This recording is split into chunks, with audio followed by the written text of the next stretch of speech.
करोड़ा जी बोल रहे थे कि तमाम ऐसे विषय होंगे जिस पर सरकार को यहां पे घेरने की नहीं बल्कि उनसे जवाब लेने की कोशिश की जाएगी विपक्ष की ओर से। बिल्कुल, देखिए आज हरियाणा विधानसभा के शीतकालीन सत्र का दूसरा दिन है और आज डबल सिटिंग रहने वाली है। 10:30 बजे से सेशन की शुरुआत होगी। इस वक्त मेरे साथ कैबिनेट मिनिस्टर कृष्ण बेदी मौजूद हैं, उनसे बातचीत करते हैं। सर, आज का दिन जो है वो काफ़ी अहम है और सत्र काफ़ी हंगामेदार रहने के भी आसार हैं, क्योंकि विपक्ष आपके खिलाफ यानी सरकार के खिलाफ नो कॉन्फिडेंस मोशन लेकर आ रहा है। क्या लगता है, क्या आपकी अविश्वास प्रस्ताव जो है, आपको लगता है क्या औचित्य है फिलहाल इस प्रस्ताव का? ये तो पूछिए आप कांग्रेस वाले लोगों से कि उनको क्या, उनके दिमाग में ये बात आएगी अविश्वास प्रस्ताव लेके आना। मुझे जहाँ तक लगता है कि 11-12 महीने के बाद बड़ी मुश्किल से भूपेंद्र हुड्डा जी को लीडर ऑफ अपोजिशन उन्होंने बनाया है। वो अपने हाईकमान को दिखाना चाहता है कि मैं सरकार को घेरता हुआ नजर आ रहा हूँ। जब तक मैं नहीं था तो सरकार का बड़े फ्री स्टाइल में थी, बड़े से आराम से चल रही थी और मैं इस प्रकार के हालात पैदा कर दूंगा। परंतु अंदर से कांग्रेस को भी पता है, भूपेंद्र हुड्डा को भी पता है कि नो कॉन्फिडेंस का मतलब क्या है। 37 है, 38 तो होने से रहे। और मैं दूसरी बात चैलेंज करता हूँ आपके चैनल पे, यदि सीक्रेट वोट हो जाए तो ये 37 नहीं होंगे, ये 30 होंगे। मैं डेफिनेटली बता रहा हूँ आपको। कहाँ हुड्डा जी को ये लोग, इनके अंदर किस प्रकार की गुटबाजी है आपको पता है। पूरा का पूरा कांग्रेस और विपक्ष बिखरा हुआ है। नो कॉन्फिडेंस लाकर कांग्रेस अपनी झेप मिटाना चाहती है, परंतु खिसियानी बिल्ली खंबा नोचे, वो परिस्थिति आज कांग्रेस की हो चुकी है। और कांग्रेस विधानसभा में भागेगी, मुझे पता है। मैं तो ये श्योर करना चाहता हूँ आपके माध्यम से, यदि कोई कांग्रेस ही मिल जाए, भाई यदि आप नो कॉन्फिडेंस लेके आ रहे हो तो कम से कम छोड़ के शासन मत भागना। क्योंकि केंद्र में भी राहुल गांधी और टीम नारा तो लगा गए, और जब जवाब देने का सरकार का समय है तो फिर भागते नजर आए। तो यदि इन लोगों में थोड़ी सी भी जिम्मेवारी है और थोड़ा सा भी धैर्य है, अपनी बात कहने के बाद वहां पर रुकें, क्योंकि सरकार ने अपनी जबरदस्त तैयारी की है और प्रत्येक बात का तथ्यों के आधार पर हम जवाब देंगे, ये मैं आपको विश्वास दे रहा हूँ। और नायब सिंह सैनी जी के नेतृत्व में हमारी सरकार कंफर्टेबल चल रही है, जनता के हितों के लिए है। किसान है, व्यापारी है, कर्मचारी है, सभी के हित के लिए हम काम कर रहे हैं। और 24 घंटे, तभी तो बार बार लोग हम पर विश्वास कर रहे हैं, हरियाणा का मतदाता हम पर विश्वास कर रहा है। अब बिना वजह के आरोप लगाकर, नो कॉन्फिडेंस मोशन लाकर बेशकीमती समय प्रदेश का खराब करने की कांग्रेस की साजिश है, और कांग्रेस इसमें मुंह की खाएगी। बिल्कुल, नशे का मुद्दा उन्होंने खास तौर से उठाया है। नो कॉन्फिडेंस मोशन के अंदर भी उनके बहुत सारे अलग-अलग मुद्दे हैं। वो कह रहे हैं कि नशा हरियाणा में बहुत बढ़ता जा रहा है, कि साइकिल चलाने से या मैराथन दौड़ने से इससे नशा कम नहीं होगा, आप पोस्टर्स लगा लीजिए उससे नशा कम नहीं होगा। इसको लेकर ठोस कदम उठाने पड़ेंगे, एक्शन लेना पड़ेगा।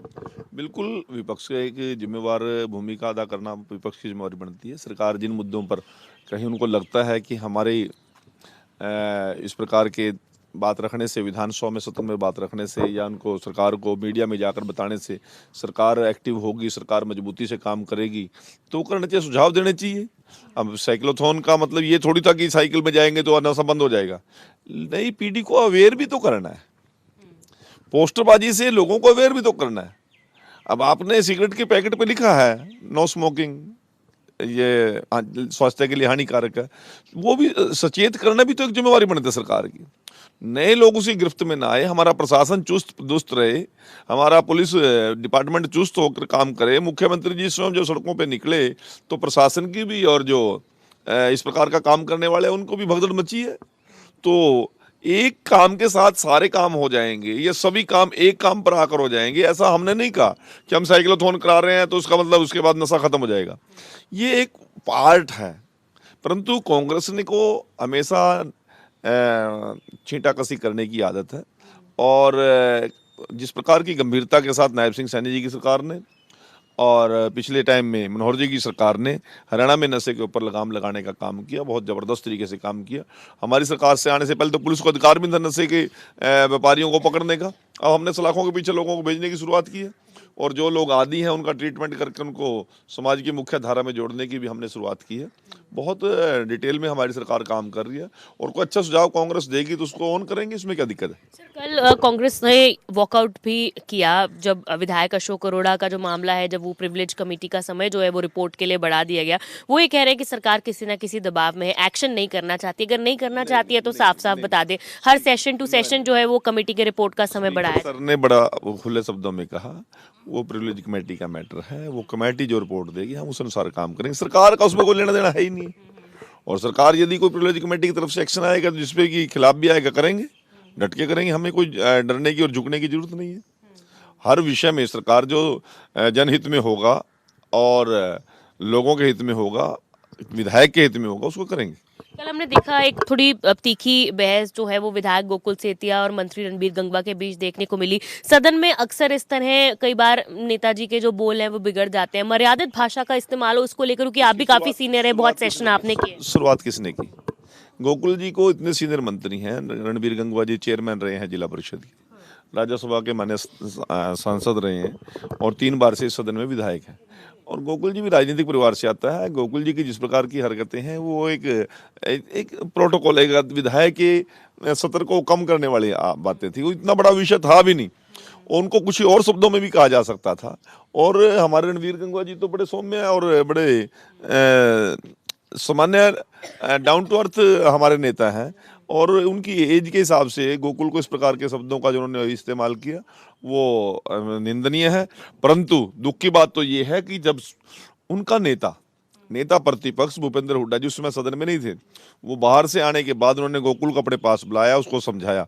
समझाने के बाद भी जिस प्रकार के आचरण गोकुल का था, वो केवल रणबीर गंगवा का सम्मान नहीं कम करता, विधानसभा की इस कार्यशैली पर तो एक प्रश्न चिन्ह है ही है, परंतु उसने हुड्डा जी को भी चैलेंज किया है। हुड्डा जी की बात को उन्होंने किस प्रकार से अनदेखी की और उसको अपमानित किया, तो रणबीर गंगवा को नहीं, केवल भूपेंद्र हुड्डा को भी उसने चैलेंज कर दिया। सदन की ओर से कोई एक्शन भी इस पर लिया जाएगा?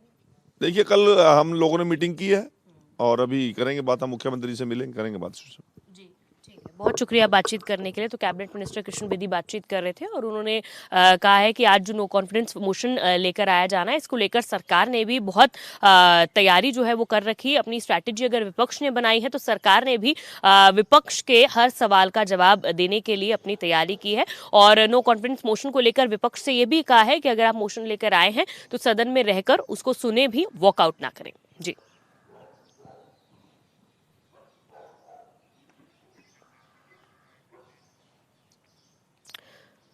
तो बिल्कुल देखिए, हरियाणा विधानसभा का जो शीतकालीन सत्र है आज उसका दूसरा दिन है और बहुत जल्द इसकी कार्रवाई जो है इसकी शुरुआत भी होने वाली है। और नो कॉन्फिडेंस मोशन आज कांग्रेस लेकर आने वाली है। और इस नो कॉन्फिडेंस मोशन को लेकर अगर बात करें तो नो कॉन्फिडेंस मोशन में कांग्रेस जो है वो कई मुद्दों को लेकर आएगी, चाहे हम बात करें महिलाओं का मुद्दा हो, किसानों का मुद्दा हो, और इसके साथ अगर हॉस्पिटल्स की बात करें, हम शिक्षा के क्षेत्र की बात करें, नशे के मुद्दे की बात करें, तो इन तमाम मुद्दों को लेकर आज नो कॉन्फिडेंस मोशन कांग्रेस की तरफ से लेकर आया जाएगा। और विपक्ष जो है वो सत्ता पक्ष को सवालों के कटघरे में खड़े करेगा। और इसी के साथ साथ सत्ता पक्ष ने भी विपक्ष के सभी सवालों के जो जवाब है वो देने के लिए अपनी तैयारी की है। अब से कुछ ही देर में एक विधायक दल की मीटिंग भी भारतीय जनता पार्टी की विधानसभा परिसर में शुरू होने वाली है। 10 बजे मुख्यमंत्री की अध्यक्षता में ये विधायक दल की मीटिंग। ठीक है, बहुत शुक्रिया साक्षी आपका तमाम जानकारी साझा करने के लिए और बातचीत करने के लिए कृष्ण बेदी के साथ। और